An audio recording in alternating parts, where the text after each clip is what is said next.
as I mentioned previously, it's also very important to understand what the limitations are as far as being a penetration tester or ethical hacker. And some of these limitations are clearly defined for us through various laws that have been defined by the federal government. We're going to go over a couple of very important laws and some kind of general laws and get a good understanding of where we stand and where those limitations are defined for us at a national level. The first one we're going to talk about is Title 18 USC 1029. And basically this just defines telecommunications and some of the limitations of devices on telecommunication networks. This was originally built in the days of Kevin Mitnick and exploits using public phone systems. I'm going to summarize it as how it's going to relate to us in saying that the usage of counterfeit devices is definitely illegal. We should not be improperly using devices to alter data transmissions. We shouldn't have any effect on communication equipment when using that to gain access to other devices.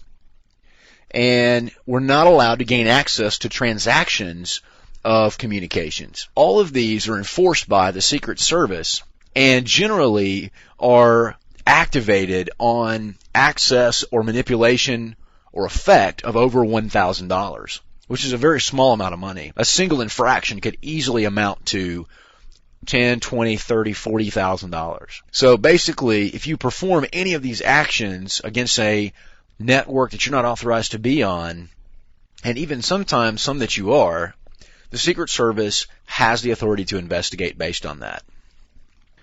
USC 1030 kind of goes a step further for us. It says that you're not allowed to access a computer without permission, especially if you're doing so to obtain confidential information. But in order to be investigated or prosecuted under USC 1030, it has to be proven that you had either malicious intent or performed malicious activities on that system. The limitation as far as monetary value is concerned here is $5,000. USC 3121 through 3127 is called the Pen Registers and Trap and Trace. And basically this says that you can interact with anything except for the contents of communication. And what that really means is that it's saying that this particular code is put into place to say you can be aware that the communication took place, be aware of the devices and addresses associated with that communication, but you're not authorized to access the contents of that communication. Basically, let's take a basic TCP/IP communication process. I can know the IP address of the sender and receiver. I can know what operating systems might be running on those. I can know any kind of information I want about when the transaction happened, the size of the transaction, what protocol was used. But once I delve into the contents of that transaction, I'm then violating USC 3121 through 3127. Now 2510 through 2522 takes it in the exact opposite direction. We're not allowed to understand the contents of the message.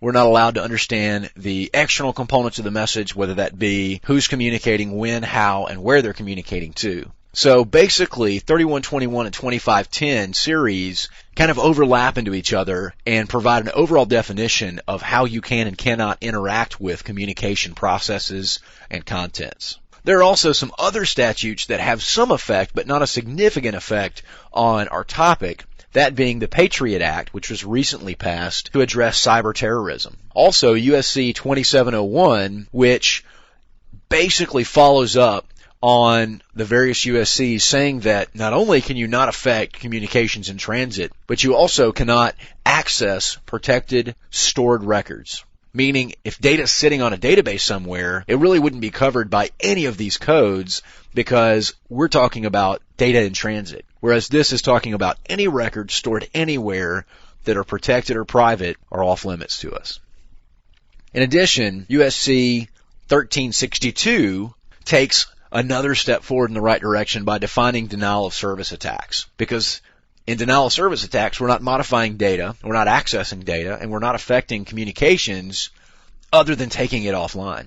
So we have some laws to back us up there with USC 1362.